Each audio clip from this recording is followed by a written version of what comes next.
안녕하세요. 밤하늘의 별처럼 반짝이는 이야기를 들려드리는 별밤 이야기입니다. 오늘 제가 가져온 이야기는요, 아마 여러분이 한 번도 들어보지 못한 아주 기이하고도 가슴 뭉클한 야담입니다. 자식 복이라곤 눈 씻고 찾아봐도 없던 가난한 부부에게 어느 날 밤 도깨비가 찾아와 아이를 하나 덜컥 맡기고 떠났다면 여러분은 믿으시겠어요? 이야기에 푹 빠져들기 전에 저와 매일 밤 이 신비로운 야담 속으로 여행을 떠나고 싶으시다면 구독과 좋아요로 제 손을 꼭 잡아주세요. 여러분의 응원이 저에게는 이 이야기를 끝까지 들려드릴 큰 힘이 됩니다. 자, 그럼 조선 팔도를 들썩이게 했던 그 천재 아이의 비밀스러운 탄생 이야기 지금 바로 시작합니다. 옛날 옛적 경상도 깊은 산골에 덕구라는 사내가 살고 있었습니다. 성품은 법 없이도 살 만큼 착했지만 집안이 워낙 가난해 남의 집 머슴살이로 하루하루를 근근히 버텼지요. 40이 넘도록 자식 하나 없어 밤마다 아내와 정한술 떠놓고 빌고 또 빌던 참으로 운 없는 사내였습니다. 그러던 어느 여름날 밤이었습니다. 하늘이 구멍난 듯 장대비가 쏟아지고 산천초목이 벌벌 떨 만큼 무시무시한 천둥 번개가 치던 밤이었죠. 우르르 쾅쾅! 덕구가 횡랑채에서 새우잠을 자고 있는데 갑자기 마당 한가운데서 푸르스름한 불꽃이 번쩍이더니 담벼락만한 그림자가 방 안으로 쓱 들어오는 게 아니겠습니까? 덕구가 혼비백산하여 일어나 보니 뿔이 하나 달리고 눈이 부리부리한 도깨비가 갓난아기를 품에 안고 서 있었습니다. 덕구는 숨이 멎을 듯 놀라 바닥에 엎드렸지요.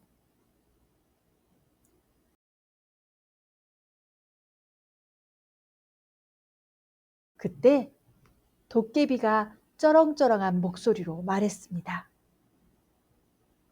이놈 덕구야, 네 정성이 갸륵하여 내가 하늘의 보물을 잠시 맡기러 왔다. 이 아이는 보통 아이가 아니니 목숨을 다해 키워라.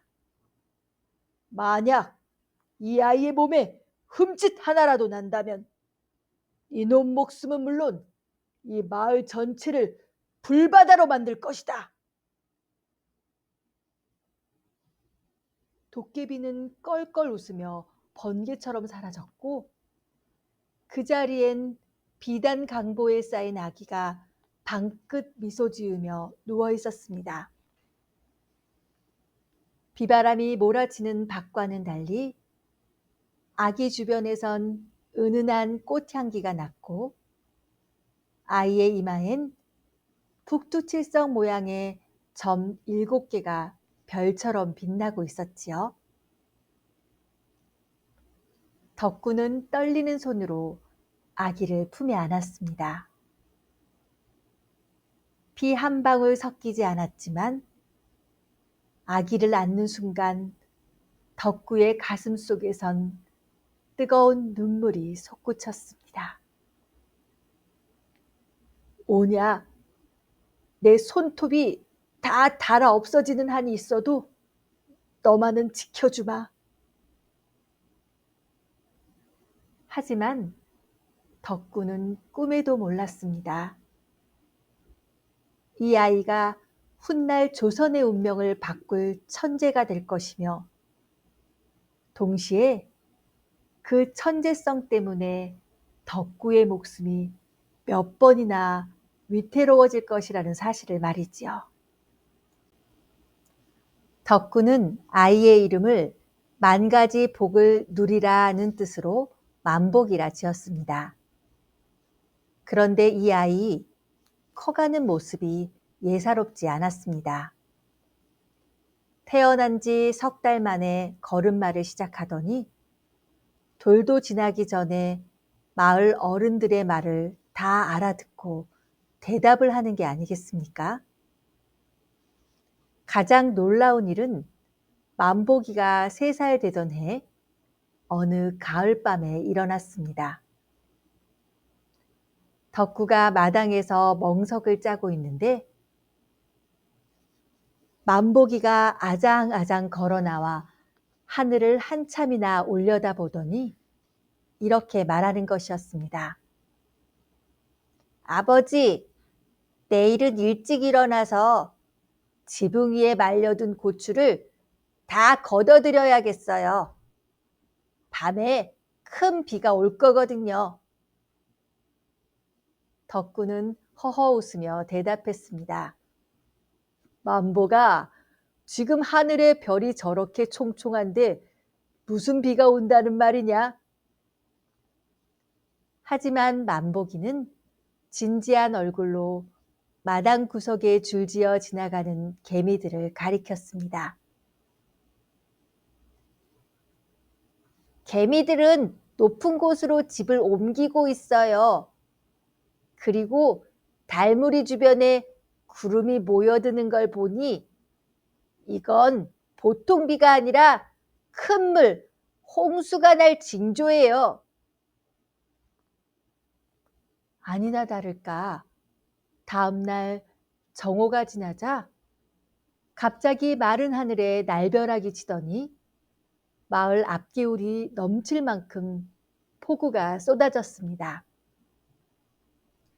미리 고추를 걷고 가축을 단속한 덕분에만 피해를 보지 않았지요. 이때부터 마을 사람들 사이에서는 덕군의 아들이 귀신같이 날씨를 마친다는 소문이 은밀하게 퍼지기 시작했습니다. 만보기의 천재성은 거기서 끝이 아니었습니다. 5살 되던 해 주인집 아들인 도련님이 서당에서 배워온 천자문을 마당에 써놓고 낑낑대고 있을 때였습니다. 만보기는 지나가던 길에 나뭇가지를 쓱 줍더니 도련님이 틀린 글자 밑에 발을 정자를 써가며 하나하나 고쳐주는 게 아니겠습니까? 도련님, 이 글자는 하늘 천자가 아니라 남편 부자예요. 위로 삐져나온 획 하나가 운명을 바꾸는 법이지요.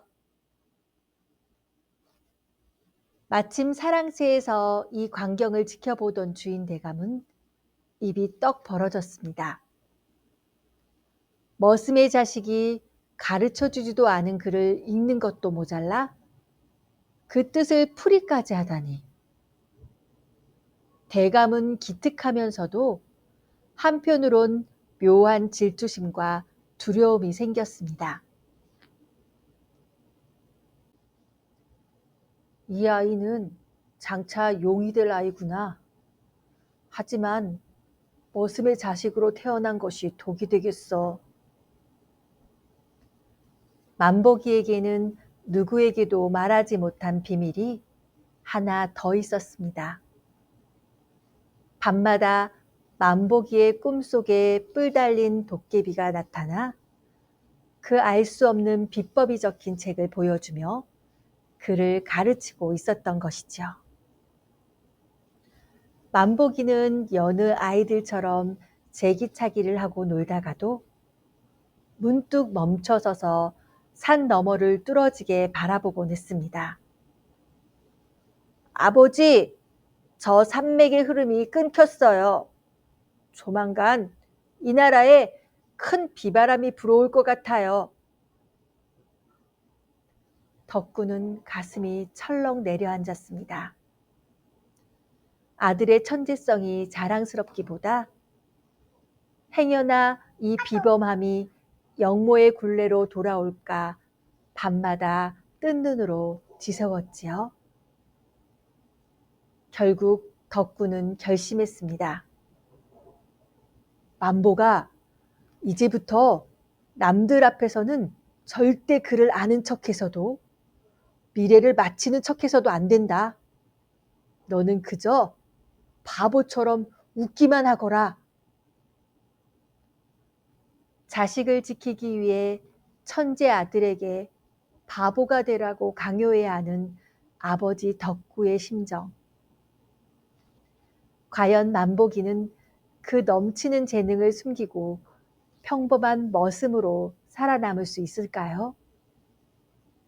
그리고 도깨비는 왜 하필 이 평범한 덕구에게 조선을 흔들 천재아이를 맡긴 것일까요? 아버지가 시키는 대로 만보기는 입을 꾹 닫고 바보처럼 허허 웃으며 지냈습니다. 하지만 주머니 속의 송곳은 뚫고 나오는 법이지요. 어느 날 마을 주막에 갓을 깊게 눌러쓴 낯선 선비 하나가 찾아왔습니다. 그 선비는 마을 사람들에게 술 한 잔씩을 돌리며 은근슬쩍 덕군의 아들 이야기를 물었습니다. 허허, 이 마을에 날씨를 귀신같이 마치고 천자문을 줄줄 깬다는 신동이 있다던데 사실인가? 사람들은 취기에 너도 나도 입을 열었습니다. 아이고, 말도 맙쇼. 그 만복이라는 놈은 사람의 앞날까지 본다니까요. 며칠 뒤 그 선비가 덕구의 초가집 마당으로 쓱 들어왔습니다. 덕구는 직감적으로 불길한 기운을 느꼈지요. 선비는 마당에서 흙장난을 치던 만보기를 빤히 쳐다보더니 품에서 낡은 부채 하나를 꺼내 바닥에 툭 던졌습니다. 얘야, 이 부채가 지금 왜 내 손에서 떨어졌는지 맞춰보겠느냐? 만보기는 아버지와 눈이 마주쳤습니다. 아버지는 눈으로 안 된다, 모르는 척해라 라며 간절히 빌고 있었지요. 만보기는 바보처럼 침을 흘리며 웃었습니다. 나으리 손이 미끄러우셨나 봐요. 하지만 선비는 만만치 않았습니다. 빙그레 웃으며 만보기의 귀에 대고 속삭였지요. 속이지 마라.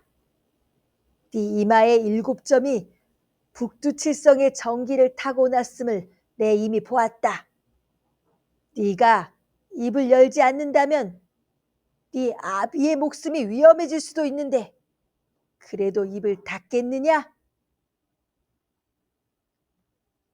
만보기의 눈빛이 순간 날카롭게 변했습니다. 아버지를 건드린다는 말에 더는 참을 수 없었던 것이지요. 만보기는 허리를 꼿꼿이 펴고 선비를 똑바로 쳐다보며 입을 열었습니다. 부채가 떨어진 것은 나리의 손이 미끄러워서가 아니라 지금 한양 대궐에서 나으리의 직첩, 관직 임명장이 불타 없어졌기 때문입니다. 주인을 잃은 물건이 갈 곳을 몰라 바닥으로 떨어진 것이지요. 선비의 안색이 종이자처럼 하얗게 질렸습니다. 사실 이 선비는 한양에서 쫓겨난 몰락한 관리였고 자신의 복권 소식을 기다리던 중이었습니다. 그게 무슨 소리냐? 내 관직이 불타다니. 만보기는 담담하게 이어갔습니다. 지금 대궐에 큰 불이 났습니다. 나으리의 이름이 적힌 서류뿐만 아니라 나으리를 모함했던 이들의 혀까지 모두 불길 속에 타들어가고 있지요. 가서 확인해 보십시오. 단, 이 사실을 함구하지 않는다면 나으리 역시 그 불길을 피하지 못할 것입니다. 선비는 허겁지겁 짐을 싸서 마을을 떠났습니다. 덕구는 그 자리에 주저앉아 통곡을 했습니다. 만보가, 내가 입을 닫으라고 하지 않았느냐? 이제 한양에서 관원들이 내려오면 우린 다 죽은 목숨이다. 만보기는 아버지를 꼭 안아주며 말했습니다. 아버지, 걱정 마세요. 도깨비 아저씨가 그랬어요. 구름은 바람을 이기지 못하고 진실은 거짓에 먹히지 않는 법이라고요. 이제 제가 아버지를 지켜드릴게요.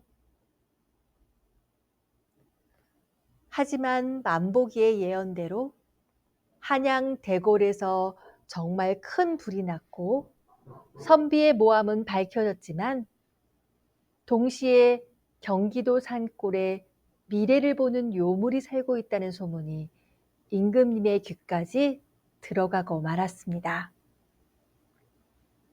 자, 이제 만복인의 집으로 향하는 것은 낯선 선비가 아니라 칼날을 세운 임금의 호위군들이었습니다.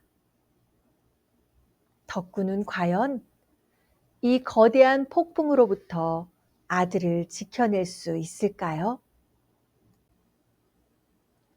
소문은 바람보다 빨랐습니다.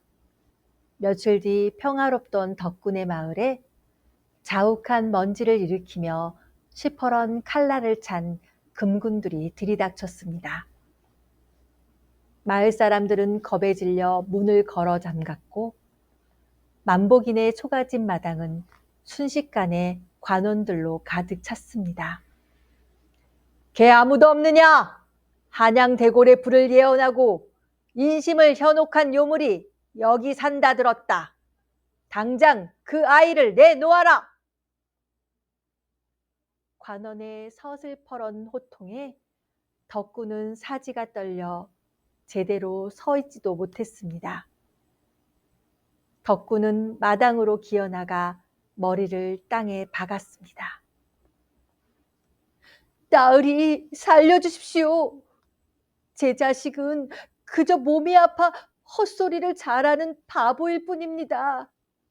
요물이라니요. 당치도 않습니다. 하지만 관원들은 막무가내였습니다. 방안을 샅샅이 뒤져 만보기를 끌어냈지요.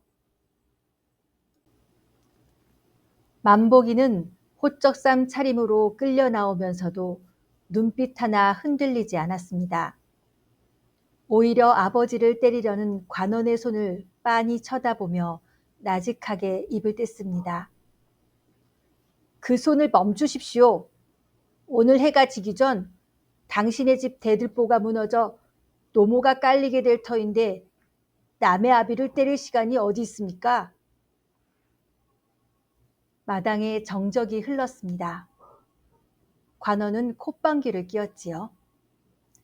이놈이 끝까지 요망한 주둥이를 놀리는구나. 여봐라! 이 요물을 당장 포박해라. 하지만 그 순간 마을 어귀에서 급보를 알리는 전령이 달려왔습니다. 김사관 나으리 어서 집으로 가보셔야겠습니다. 조금 전 지진이 일어나 나으리 대들보가. 관원의 얼굴이 흑빛이 되었습니다. 만보기의 말이 토시 하나 틀리지 않고 맞아 떨어진 것이지요. 관원들은 겁에 질려 뒷걸음을 쳤습니다. 정말 요물이다. 아니 이건 귀신이 아니고서야. 하지만 집행관은 독이 올랐습니다. 요물일수록 더 철저히 압송해야 한다. 이 아이를 데려가면 큰 상을 받을 것이다. 덕구는 울부짖으며 관원의 바짓가랑이를 붙잡았습니다. 안 됩니다. 제 아들 대신 저를 잡아가십시오. 제가 시킨 일입니다. 관원들은 방해되는 덕구를 발길질하며 밀어쳤습니다.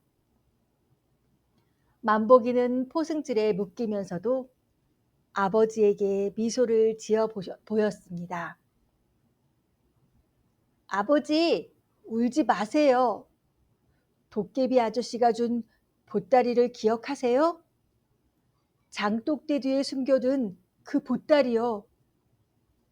오늘 밤 그걸 열어보시면 제가 돌아올 길이 보일 거예요.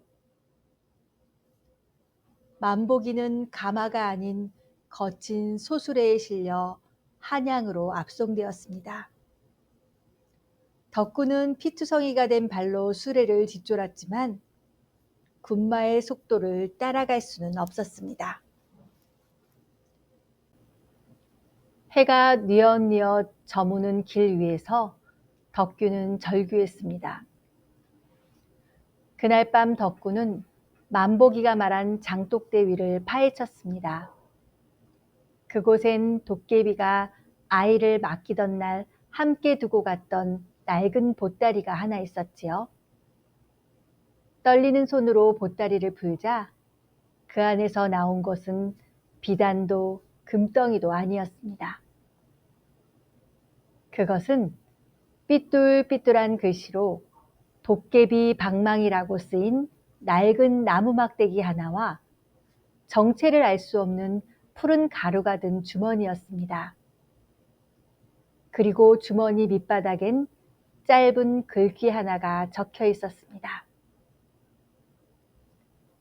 아비의 눈물이 가루에 닿을 때 아들의 길이 열리리라. 덕구는 그 글귀를 붙들고 밤새도록 울었습니다. 하지만 덕구가 모르는 사실이 하나 더 있었습니다. 한양 대궐로 압송된 만복이가 지금 임금의 앞에 독대를 하러 들어갔다는 사실이지요. 10살 소년 만복과 의심 많은 조선의 왕. 과연 만복이는 그 서슬 퍼런 칼날 아래서 어떤 예언으로 자신의 목숨을 구걸하게 될까요? 아니면 더 큰 반전을 준비하고 있는 것일까요? 한양 대궐 임금의 어저나픈 숨소리조차 들리지 않을 만큼 무거운 정적이 흐르고 있었습니다. 포승질에 묶인 채 꿇어앉은 10살 소년 만복의 위로 조선의 왕이 서슬 퍼런 눈빛을 던졌습니다. 네가 감히 하늘의 뜻을 안다며 백성들을 현혹한 그 아이냐? 대궐에 불을 맞추고 지진을 예언했다지. 그것이 신통함이냐? 아니면 역전들과 짜고 친 연극이냐? 임금의 불호령에도 만복이는 고개를 들고 임금의 눈을 똑바로 쳐다보았습니다. 그리고 대답 대신 엉뚱한 질문을 던졌지요. 전하, 지금 전하의 가슴께가 몹시 답답하고 밤마다 식은땀을 흘리며 돌아가신 선왕의 목소리가 들리지 않습니까? 임금의 안색이 순식간에 변했습니다. 누구에게도 말하지 못한 임금만의 병환을 10살 아이가 단번에 꿰뚫어 본 것입니다. 대신들이 무엄하다며 소리를 질렀지만 임금은 손을 들어 그들을 제지했습니다. 계속해 보거라. 내가 어찌해야 그 병에서 벗어날 수 있겠느냐. 만복이는 빙그레 웃으며 대답했습니다. 그것은 병이 아니라 대궐 깊은 곳에 억울하게 묻힌 누군가의 눈물 때문입니다. 오늘 밤 서쪽 담장 밑을 파보십시오.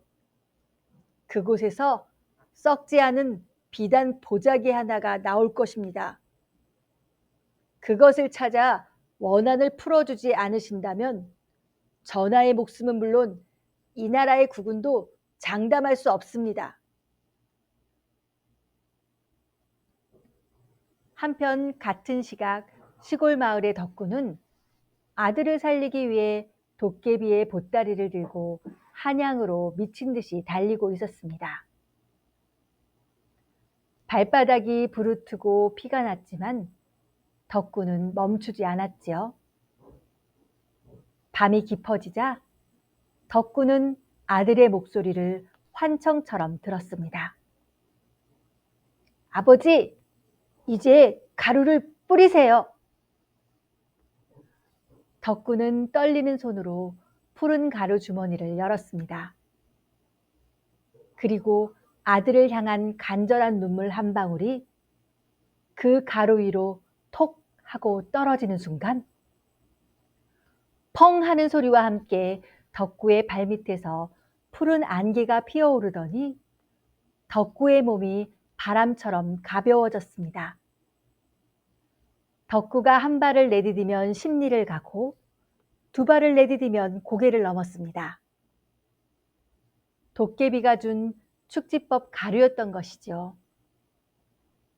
덕구는 번개 같은 속도로 한양 도성을 향해 날아갔습니다. 다시 대궐 안 만보기가 말한 담장 밑을 파헤치자 정발로 수십 년 전 억울하게 죽은 후궁의 유품과 모함의 증거가 담긴 보자기가 나왔습니다. 임금은 전율을 느꼈습니다. 이 아이는 요물이 아니라 하늘이 나를 돕기 위해 보낸 신동이로구나. 임금은 당장 만복의 포승지를 풀게 하고 큰 상을 내리려 했지요. 그때 대궐문을 박차고 피투성이가 된 머슴 하나가 뛰어들어왔습니다. 바로 축지법 가루를 써서 도착한 아버지 덕구였습니다. 금군들이 칼을 뽑아 덕구를 막아섰지만 덕구는 아랑곳하지 않고 만복을 향해 소리쳤습니다. 만복아, 아비가 왔다. 어서 도망가자. 임금과 대신들은 이 기이한 광경에 넋을 잃었습니다. 대궐 경비가 삼엄한데 머슴 하나가 귀신처럼 나타났으니 말이지요. 만복이는 임금에게 큰 절을 올리며 청했습니다. 전하, 소신은 부귀영화도 관직도 필요 없습니다. 그저 저를 지키기 위해 평생을 고생한 제 아비와 함께 조용히 살게 해주십시오. 그것이 하늘이 저를 세상에 보낸 이유입니다. 임금은 만복의 효심과 덕구의 부성애에 감동하여 허허 웃었습니다. 좋다. 내 너에게 관직 대신 평생 먹고 살 논밭과 누구도 너희 부자를 건드리지 못할 어사패를 하사하마. 가서 네 아비를 봉양하며 살거라. 덕구는 만복을 품에 꼭 안았습니다. 대궐 마당 위로 밝은 달빛이 쏟아지고 있었지요. 하지만 이 이야기는 여기서 끝이 아닙니다.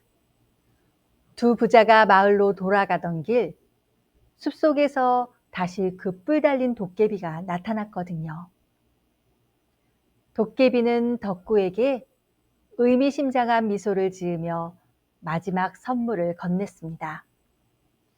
과연 그 선물은 무엇이었을까요? 그리고 만복이는 정말 평범한 사람으로 남았을까요? 임금의 하사품을 받고 마을로 돌아가는 길, 덕구의 마음은 구름 위를 걷는 듯 가벼웠습니다. 하지만 만복의 눈동자엔 여전히 짙은 안개가 서려 있었지요. 덕구가 싱글벙글하며 말했습니다. 만복아, 이제 정말 다 끝났구나. 임금님께서 논밭도 주시고 어사패까지 주셨으니 이제 우리 부자를 누가 건들겠느냐. 하지만 만복이는 뒤를 돌아보며 나직하게 속삭였습니다. 아버지, 호랑이를 피하니 늑대 무리가 기다리고 있습니다. 임금님의 총애를 받는 신동이 나타났다는 소식에 조정을 장악하려는 권세가들이 가만히 있지 않을 거예요. 만복이의 예언은 틀리지 않았습니다. 만복이네가 고향 마을에 도착하기도 전 숲속 어귀에서 정체불명의 사내들이 길을 막아섰지요. 그들은 임금의 명을 받은 금군이 아니라 권력의 눈이 먼 정승, 박대감이 보낸 자객들이었지요. 이놈이 앞날을 그리 잘 본다지. 그렇다면 오늘 네 아비와 이놈이 여기서 죽을 운명이라는 것도 알고 있겠느냐? 사내들이 서슬퍼런 칼을 뽑아들었습니다. 덕구는 다시 한번 만복의 앞을 가로막았습니다.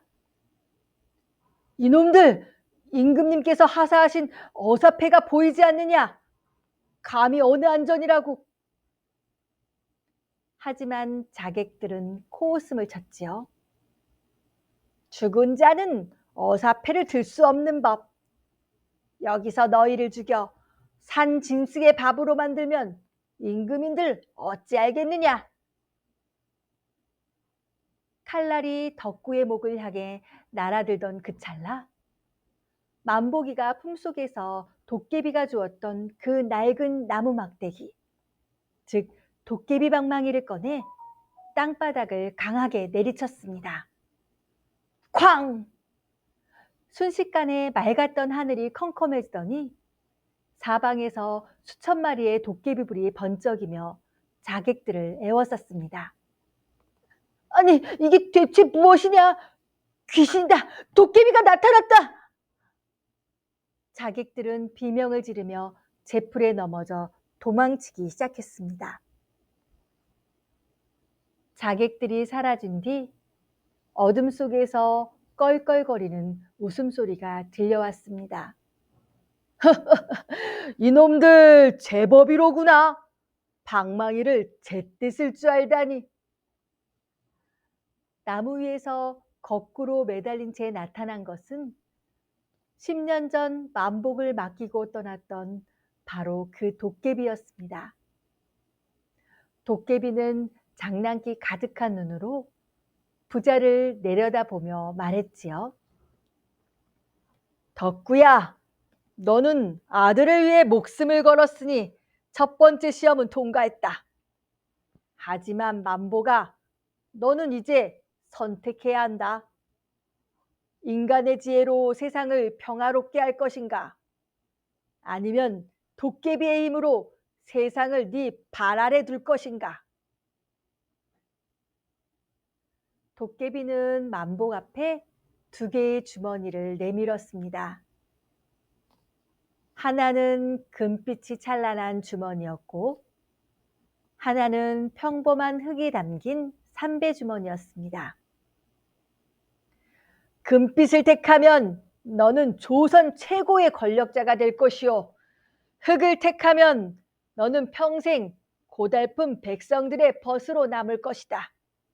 자, 무엇을 택하겠느냐? 덕구는 긴장된 침묵 속에 아들을 바라보았습니다. 아들이 금빛 주머니를 잡아 이제 고생스러운 머슴의 아들이 아닌 천하를 호령하는 정승이 되기를 바라는 마음과 그래도 순수한 마음을 잃지 않기를 바라는 마음이 교차했지요. 만복의 손이 천천히 움직이기 시작했습니다. 과연 만복은 어떤 선택을 내렸을까요? 그리고 그 선택은 두 부자의 운명을 어디로 이끌게 될까요? 도깨비가 내민 두 개의 주머니 앞에서 시간마저 멈춘 듯 정적이 흘렀습니다. 금빛 주머니에서는 눈이 멀 정도의 광채가 뿜어져 나왔고, 흙 주머니에서는 길가에서 흔히 볼 수 있는 거친 흙내음이 났지요. 덕구는 침을 꿀꺽 삼키며 아들의 손을 바라보았습니다. 만보가 금빛을 잡으면 이제 더는 남의 눈치 안 보고 이 아비도 비단 옷 입고 살 수 있지 않겠느냐? 덕구의 마음 한구석엔 평생 머슴으로 살아온 한이 슬그머니 고개를 들었습니다. 하지만 만보기는 금빛 주머니엔 눈길조차 주지 않았습니다. 만보기는 주저없이 투박한 삼배 주머니를 집어들었습니다. 그리고는 그 안의 흙을 자신의 손바닥에 쏟아냈지요. 도깨비가 의아한 듯 물었습니다. 이놈아, 천하를 가질 기회를 버리고 고작 흙더미를 택한 이유가 무엇이냐? 만보기는 흙을 어루만지며 대답했습니다. 금은 사람의 눈을 멀게 하지만 흙은 사람을 먹여 살립니다. 제가 천문을 읽고 앞날을 보는 것은 잘나기 위함이 아니라 가뭄에 타들어가는 이 흙을 적실비를 내리게 하고 추위에 떠는 백성들이 씨를 뿌릴 때를 알려주기 위함입니다. 도깨비 아저씨, 저는 권력자가 아니라 우리 아버지 같은 농군들의 아들로 남겠습니다. 그 말이 끝나기가 무섭게 도깨비의 눈에서 불꽃이 튀었습니다.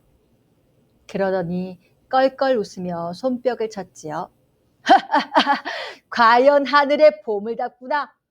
권력을 탐했다면 나는 네 놈을 잡아먹으려 했거늘 네가 진짜 지혜를 가졌으니 내 마지막 선물을 주마. 도깨비가 손을 휘두르자 만보기가 들고 있던 흙더미가 찬란한 황금 씨앗으로 변해 땅으로 흩뿌려졌습니다. 그 씨앗이 닿는 곳마다 메말랐던 논밭이 푸르게 변하고 시들었던 나무들이 열매를 맺기 시작했습니다. 도깨비는 덕구를 보며 말했지요. 덕구야, 네 아들이 세상을 구하는구나. 하지만 명심해라. 이 아이의 비범함은 독이 될 수도 있으니 이제부터는 너희가 스스로 길을 찾아야 한다. 나 도깨비와의 인연은 여기까지다. 도깨비는 연기처럼 사라졌고 숲속엔 다시 고요가 찾아왔습니다. 덕구는 아들의 어깨를 감싸 안았습니다. 그래, 만보가 네 말이 맞다. 금칠한 정승보다 내 아들로 남겠다는 네 마음이 이 아비는 100배, 1000배 더 고맙구나. 두 부자는 다시 길을 떠나 그리운 고향 마을 어귀에 도착했습니다. 그런데 마을 분위기가 이상했지요. 멀리서 종소리가 울려 퍼지고 마을 사람들이 모두 마을 입구로 달려나오고 있었지요. 임금이 하사한 땅과 만복이 선택한 지혜의 씨앗이 마을을 어떻게 바꿔놓았을까요? 마을에 도착한 부자를 맞이한 것은 환호성이 아닌 눈물 어린 감사였습니다. 만복이 뿌린 지혜의 씨앗은 흉년으로 굶주리던 마을을 풍요롭게 바꾸어 놓았고 사람들은 이제 만복을 요물이 아닌 하늘이 내린 선물이라 부르며 존경했습니다. 세월이 흘러 덕구는 백발이 성성한 노인이 되었고 만복은 어느덧 늠름한 청년이 되었습니다. 만복은 임금이 내린 벼슬도 마다한 채 아버지가 그랬던 것처럼 흙을 일구며 살았습니다. 다만 가뭄이 들면 비를 부르고 홍수가 날 듯하면 미리 물길을 트는 법을 마을 사람들에게 가르쳐주며 평화로운 나날을 보냈지요. 어느 맑은 가을밤 덕구와 만복은 집 마당 평상에 나란히 누웠습니다. 덕구는 아들의 손을 꼭 잡으며 말했지요. 만복아, 그때 그 도깨비가 왜 나 같은 못난 머슴에게 너를 맡겼는지 이제야 알 것 같구나. 비단 옷보다 따뜻한 심장을 가진 사람만이 너 같은 보물을 지켜낼 수 있다는 걸 도깨비는 알았던 게지. 만복은 웃으며 밤하늘을 가리켰습니다. 아버지, 저기 보세요. 제 이마에 있던 7개의 점이 저 하늘로 올라가 북두칠성이 되었나 봐요. 제가 어디에 있든 저 별들이 아버지를 지켜줄 거예요. 덕구는 아들의 숨소리를 들으며 천천히 눈을 감았습니다. 평생 남의 집 마당을 쓸며 고개 숙여 살아왔던 머슴 덕구의 삶. 하지만 그 삶의 끝에서 그는 조선에서 가장 귀한 아들의 아버지가 되었고 가장 행복한 사내로 남았습니다. 그날 밤 덕군의 집 위로는 유난히 밝은 7개의 별이 내려앉아 온 마을을 은은하게 비추고 있었습니다. 오늘 준비한 이야기는 여기까지입니다. 머슴 덕구가 보여준 그 지극한 사랑과 만복이 선택한 흙의 진심이 여러분의 마음에도 작은 위로가 되었기를 바랍니다. 우리는 때로 금빛 주머니 같은 화려함을 쫓지만 정작 우리를 살게 하는 것은 곁에 있는 소중한 사람의 온기와 발밑에 단단한 흙일지도 모릅니다. 오늘 밤 여러분의 머리 위에도 만보기의 북두칠성이 따뜻한 빛을 비추어 주기를 마음 다해 빌어봅니다. 이 이야기가 즐거우셨다면 다음에도 더 깊고 신비로운 야담으로 찾아올 수 있도록 구독과 좋아요로 제 곁을 지켜주세요. 여러분의 따뜻한 댓글 하나가 이 별밤을 계속 이어가게 하는 빛이 됩니다. 이제 모든 걱정은 저 밤하늘로 날려보내시고 가장 다정한 꿈을 꾸시기 바랍니다. 지금까지 별밤 이야기였습니다. 편안히 쉬세요.